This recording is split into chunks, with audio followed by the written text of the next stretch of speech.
আসসালামু আলাইকুম, কেমন আছেন সবাই? আলহামদুলিল্লাহ, আপনাদের দোয়ায় ভালো আছি। সারা জীবন দেখলাম লেদের মধ্যে এক্সেলের পেস কাটে, এখানে এসে দেখি মামুন ভাই নিজে হাতে পেস কাটতেছে। বাকিটা মামুন ভাইয়ের মুখে শুনি।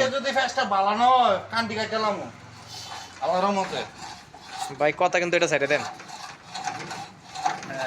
আমি অসুবিধা নাই। হ্যাঁ, কোন আবার কোন কথাটা আবার কোন ভাই? না, কথা ডাইলেক্টটা আবার দেন। রেয়াদের তো যদি বালা না হয়, হ্যাঁ, কি করবেন আবার কোন? হ্যাঁ এ কামড়ে ছেড়ে দেন। হ্যাঁ, এটার থেকে বেশি হইছে না, কামটা ছেড়ে দেন। ভাই আমি কিন্তু এটার মধ্যে কোনো কোনো কিছু লাগাইতাম না ভাই, ডাইরেক্ট সাইডে দেন ভাই কথাটা। কিচ্ছু লাগানোর কোনো কিছু মামুন ভাই কোনো কিছু লাগাইন না, কথা বুঝছেন নি?